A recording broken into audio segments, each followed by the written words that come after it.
राहुल गांधी और हमारे तेजस्वी प्रसाद दोनों पगला गए हैं ये सोच करके कि 2025 में उनको लोग कुछ में नहीं जा रहा है।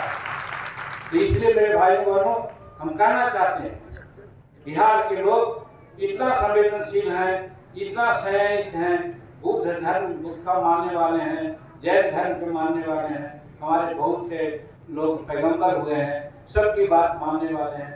यहाँ गाली गलौज की भाषा नहीं चलती, यहाँ हिंसा की बात नहीं चलती, और जो हिंसा की बात करता है, जो गाली गलौज की बात करता है, उसको जरूर जवाब देना है कि उसको पता चल जाए कि दिन में तारे कितने हैं।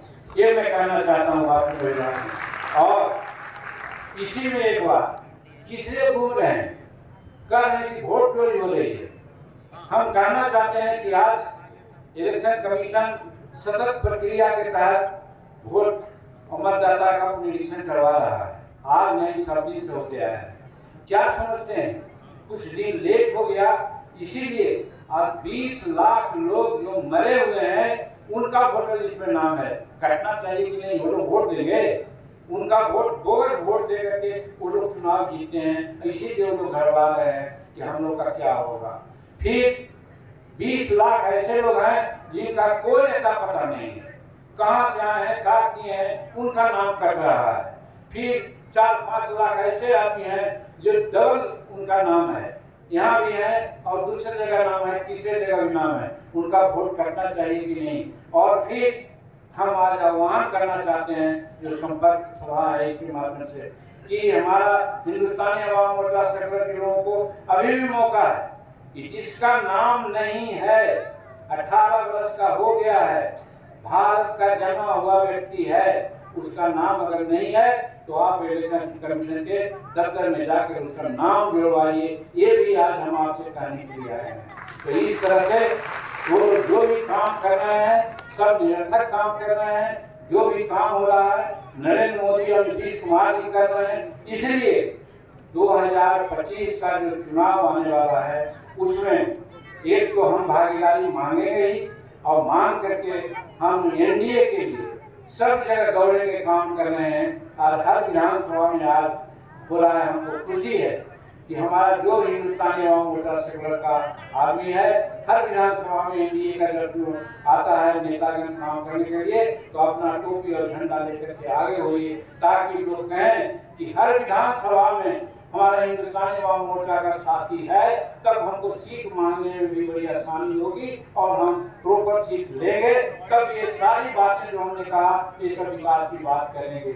यही आज हम कहने के लिए आए हैं। तो मेरे भाइयों बहनों, आप लोगों ने हमारी बात ठीक से रखे, और इसलिए रखे कि आज डराता है लोग कि अगर फल्ला बाबू की बात ना मानोगे तो चुनाव में हरा देंगे। काहे?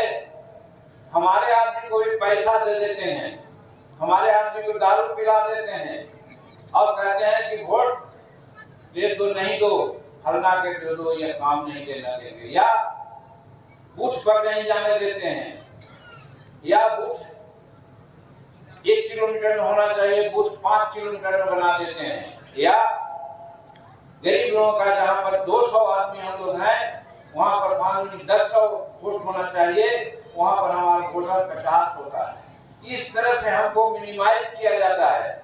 ये बड़ी बात मैं कह रहा हूँ, ये अखबार में जाएगा जब टिक्की लगेगी लोगों की, जीतन मांझी इस प्रकार की बात बोल रहा था, लेकिन सच्चाई यही है।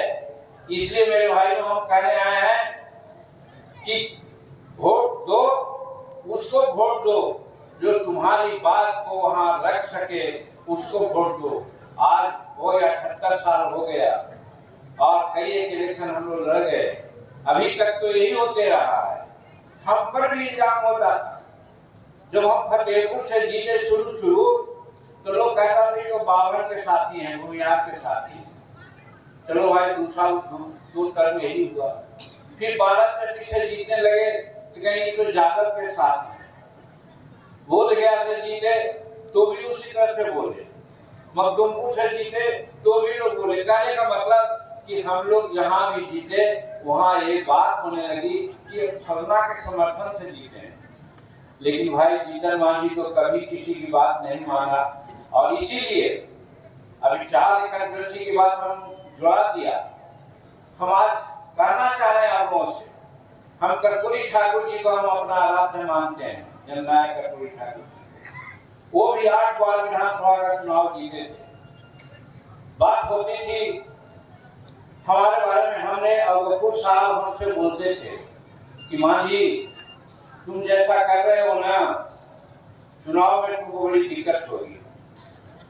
हम कहा हाँ सर, हमको भी लगता है कि जिसने हमको वोट दिया लग करके और वो हमारे समाज पर अत्याचार किया और हम पुलिस में केस करवा दिया तो कल हमको वोट देगा वो, अब हम ऐसा करवाते थे। तब क्या उन लोगों ने हमको बताया था, कर्पूरी जी सुन लीजिए, हमको कर्पूरी ठाकुर जी ने और गफूर साहब ने एक मंत्र दिया था। कर्पूरी ठाकुर जी ने कहा था कि हम जब कहते हैं गरीबों के लिए तो सब लोग लग जाता है, कहता है कर्पूरिया ऐसा कर रहा है, अच्छा भी हरा देंगे। तो जब हम जीतने जब नॉमिनेशन देने की बात की तो आज अगर बरसोना से वहाँ से सहरसा का ऐसे देते थे तो परसों मधुबनी में चले जाते थे, तीसरा बार सीतामढ़ी में चले जाते थे, चौथा बार और कहीं चले जाते थे। एक सीट से कभी चुनाव नहीं लड़े, बार बार चेंज करते रहे और उन्हीं का मंत्र अपना करके हम भी 4 कंसल्टेंसी बदले हैं, तब 8 बार विधानसभा का चुनाव जीते हैं। नहीं तो नीचे हमको हरा दिया था, 80 में लड़े जीत गए, 90 में लड़े 85 में लड़े 85,000 वोट से 49,000 वोट से जीते, 90 में हमको हरा दिया क्योंकि इनको तो 5 लग गया है, हमारी बातें नहीं मानता है। तब हमको याद आया कि हम तो कर्पूरी ठाकुर की बात को हम भुला गए, इसीलिए तुरंत बदल के हम दूसरा कंसल्टेंसी में चले गए, बोल गया जीत गए, बोल गया मैं ये प्रकार की बात होने लगी क्या हुआ भाई ऐसे ऐसे, तो फिर हम चले आए 12 चक्की में जीत गए, 12 चक्की में भी 2 बार जीते, तीसरी बार होने लगी ज्यादा लोग कहने लगे कि यदि वोट देते हैं हम अरे काम करते हैं, खाली हरिजन के काम करते हैं, चापाकल देने का आया तो सब चापाकल हम हरिजन को दे दिया, सब गुस्सा गए ज्यादा वोट देते हैं हम अभी देते हैं वो, हम समझे कि अरे ये तो हरेबे करेंगे, कर्पूरी जी की बात मानेंगे, चले गए हम मखदूमपुर और मखदूमपुर से फिर चुनाव जीत गए हमने। तो हम नीति बनवा देंगे कि राष्ट्रपति का बेटा हो या भंगी का संतान, सबको शिक्षा एक समान दो, नहीं करने देंगे।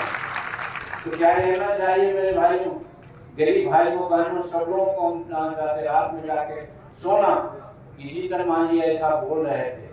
तो इसके लिए हर बात को छोड़ करके, फिर मैं दोहराता हूं, हर बात को छोड़ करके जमीन के लिए भी मैंने कहा, इंदिरा आवास के लिए भी मैंने कहा, शिक्षा के लिए भी कहा और यहाँ भी शिक्षा के लिए कह रहे हैं कि हमको समान शिक्षा दो, एक तरह का शिक्षा दो। ये नहीं कि हम अमीर हैं तो हम अपना बच्चा को 10 लाख 20 लाख 25 लाख सालाना देकर के पढ़ाते हैं बड़ा स्कूल में प्राइवेट में, और कोई गरीब है वो सरकारी विद्यालय में पढ़ता है जहां पढ़ाई का क्या हाल है अगर कहूंगा तो सब मास्टर हम पर गुस्सा करने लगे हैं। इसलिए मैं नहीं कहता हूं, लेकिन यही कहता हूं कि आज सरकार जो शिक्षा नीति अपनाई है ये ठीक शिक्षा नीति नहीं है। आज कर्नाटक में चले जाइए, आज आंध्र प्रदेश में चले जाइए, सरकारी विद्यालय में लड़के कम पढ़ते हैं, प्राइवेट स्कूल में लड़के कम पढ़ते हैं, सरकारी विद्यालय में पढ़ते हैं। क्यों नहीं बिहार में, क्यों नहीं उत्तर प्रदेश में, क्यों नहीं बंगाल में, उड़ीसा में, झारखंड में? हमारे बच्चे सरकारी विद्यालय में पढ़ते हैं, नाम लिखा रहता है, लेकिन प्राइवेट स्कूल में जाकर कोर्स करवाते हैं, उनके गार्जियन को डबल पैसा देना पड़ता है। क्यों? इसलिए कि सरकार की नीति ठीक नहीं है। मैं कहना चाहता हूं यहाँ भी मेरे भाइयों बहनों कि अगर हमारी आवाज हो गई, हमारे 10-20 को साथी विधानसभा में कहने लायक हो जाएंगे, उस दिन मैं सरकार को ठप कर दूंगा और कहूंगा कि आप कॉमन स्कूलिंग सिस्टम को लागू कीजिए और नहीं तो सरकार नहीं करेगी। ये सब होना चाहिए कि नहीं होना चाहिए? इसीलिए मैं कहना चाहता हूं कि आज जन समर्थन जो मांगने आया हूँ इसीलिए आया। जीतन मांझी को क्या है? जीतन मांझी माँ बाप का कृपा, माँ सरवी का कृपा, तुलसी की कृपा, जिसको कहिए, जो न चाहते थे वो हो गया। लेकिन यार 81 वर्ष की उम्र में जो आज घंटों आपसे बात करते हैं, 4-5 घंटा हिचकोला खाते हुए सड़क पर चलते हैं, क्यों? शायद मेरी बात हमारे परिवार लोगों को लग जाए और कल मतदान के वैल्यू को समझ जाए और अपना ढंग के प्रतिनिधि को चुन के जीत जाएगा, तो इसका हर हालत से इसका कल्याण होगा। इसलिए हम आए हैं, इसलिए कह रहे हैं। कुछ दूसरा पहलू भी है, दूसरा पहलू को भी ध्यान दिलाना चाहते हैं। दूसरा पहलू यह है, जो राजनीतिक पहलू विशुद्ध है। दो बात करना चाहते हैं। एक बात तो हम नीतीश कुमार जी का कहना चाहते हैं, दूसरी बात नरेंद्र भाई मोदी जी की कहना चाहते हैं। डबल इंजन की सरकार है बिहार में। बहुत लोग पहले कहते थे विशेष राज्य का दर्जा दो, विशेष राज्य का दर्जा दो। नीतीश कुमार जी के साथ भी थे तो हम लोग विशेष राज्य दर्जा देने के लिए प्रगति मैदान में आंदोलन किया था। लेकिन नीति आयोग जो योजना आयोग की जगह पर बनी है, उसने कहा कि अब हम किसी को विशेष राज्य का दर्जा नहीं देंगे। तो स्वाभाविक है, बिहार को लोग अगर विशेष राज्य की दर्जा मांगते हैं तो कैसे मिलेगा। लेकिन हम धन्यवाद देते हैं नरेंद्र भाई मोदी जी को, जो चमत्कारिक उनका नेतृत्व है। सौभाग्य से भारत को ऐसा नेतृत्व आज मिला है जो सबके लिए वो काम कर रहे हैं और बिहार के लिए स्पेशल काम कर रहे हैं। बिहार का मतलब उनका होता है पूर्वोदय। पूर्वोदय नाम का उनके यहाँ शब्द है। पूर्वोदय के विकास के लिए, नॉर्थ ईस्ट के लिए विकास के लिए उनका स्पेशल योजना है। नॉर्थ ईस्ट में आपको यही 8-9 राज्य होता है, असम है, म्यांमार है, कहाँ है, ये सब उसके विकास के लिए उसमें बिहार भी है। इसके विकास के लिए उनके दिल में अलग दर्द है और इसी के लिए चाहे 2024-25 का बजट हो या 25-26 का बजट हो, स्पेशल व्यवस्था बिहार के लिए किए हैं और आज 8-9 बार बिहार में आए हैं। हाल में अभी मेरे गया में आए थे 22 तारीख को अगस्त को। वहां पर उन्होंने 12 करोड़ की योजनाओं का सौगात दिया, जिसमें कई ट्रेन का दिया, विद्युत का दिया, उसको क्या कहते हैं हम लोग, कॉरिडोर का दिया, इंडस्ट्रियल पार्क का दिया, ये दिया। मखाना बोर्ड के बारे में बिहार का तो आप जानते ही हैं। आप कोसी नदी के पश्चिमी नहर का सुदृढ़ीकरण की बात उन्होंने किया। ये सारी बात देख करके बिहार को आदमी को किसी को हिम्मत नहीं है कि कहे कि हमको विशेष राज्य की दर्जा दिया जाए। तो इसलिए डबल इंजन की सरकार में नरेंद्र मोदी जी ने बिहार के लिए स्पेशल व्यवस्था दिया, जिससे आज बिहार का काम कर रहा है। और नरेंद्र मोदी जी की बात हम करते हैं, हम एनडीए की बात करते हैं मेरे भाई बहनों, तो हम बहुत ज़्यादा नहीं कहें, लेकिन एक ही चीज़ कहना चाहेंगे कि अभी हाल में पाकिस्तान के कुछ घुसपैठियों ने गलवान में हमारे 25-26 लोगों के उन्होंने निशान हत्या कर दिया। और यही मधुबनी में आए थे हमारे प्रधानमंत्री जी ने कहा था कि पाकिस्तान के लोग सुन लो, या जो उग्रवादी व्यवस्था को चला रहा है सुन लो, ऐसा मार मारेंगे तुमको कि तुमको भी पता नहीं चलेगा। और आज सुना होगा आप लोगों ने, ऑपरेशन सिंदूर चला करके उनके दर्जनों ठिकाना, कौन ठिकाना जहां से उग्रवाद चलता था, आतंकवाद चलता था, उसको मटिया मीट उन्होंने कर दिया। कोई सिविलियन पर नहीं, कोई अस्पताल पर नहीं, कोई स्कूल पर नहीं, क्योंकि दर्द है उनको कि वहाँ का नागरिक भी तो हम लोग का साथी है, अपना परिवार है, हम उसको क्यों मारेंगे। ऐसा काम ऑपरेशन सिंदूर करके हमारे प्रधानमंत्री जी ने करके संसार में आज उनका नाम आ रहा है। दरभंगा में भी थे, यहाँ भी आए हैं।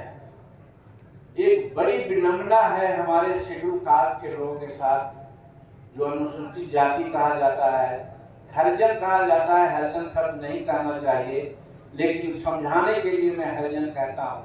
उसको अनुसूचित जाति कहा जाता है और दलित भी कह सकते हैं। उनके सामने एक बड़ी समस्या है रहने की।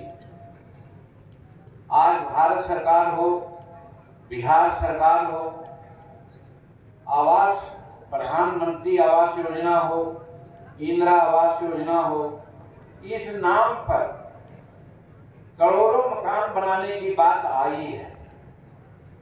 पैसा पहले 14,000 था, 60,000 किया गया है, आज शायद 1,30,000 दिया जाता है। हम इससे थोड़ा सा साथ नहीं बल्कि विरोध नहीं, बल्कि ये कहना चाहते हैं अनुरोध के साथ कि आज 17वीं शताब्दी नहीं है, आज 21वीं शताब्दी है। 21वीं शताब्दी में जब हम पढ़ लिख रहे हैं, सूझबूझ हो रहा है, तो जीतन मांझी जिस प्रकार से माँ बाप के साथ 2 कमरा में रहता था, एक कमरा में गाय, बकरी, मुर्गा और दूसरा कमरा में जीतन मांझी भी सोता था, उसके माँ बाप भी सोते थे, उसके बहन बहनोई भी सोते थे और कभी कभी जीतन मांझी अपने औरत के साथ भी सोता था, एक ही घर में सोते थे। क्या ये उचित है आज के जमाने में? तो इसलिए जो आवास बना के लोग दे रहे हैं, एक घर का या 2 घर का, है उचित? इसीलिए हम जब मुख्यमंत्री थे तो हम बनाया था मॉडल कि 2 बड़ा बड़ा घर, एक बरामदा, एक पशुशाला और तीसरा शौचालय और चौथा भोजनालय। इस तरह से एक कंप्लीट मकान जिसमें आज साधारण परिवार रह सकता है, वैसा योजना बनाया था। उस समय 3 लाख रुपया की बात आती थी, आज उसका 5-6 लाख रुपया हो जाएगा। अगर आज 2 लाख या 1.5 लाख भी दिया जाता है तो जो मॉडल हमारे पास है, जिससे कि भी कोई भी गरीब, हम गरीब हैं तो इंसान हैं, ये नहीं कि दानव है कि हम बेटी बहू के साथ भी रहे, दामाद बेटी भी रहे और बेटी बेटा बहू भी रहे और बूढ़ा बूढ़ी भी रहे। ये नहीं हो सकता है।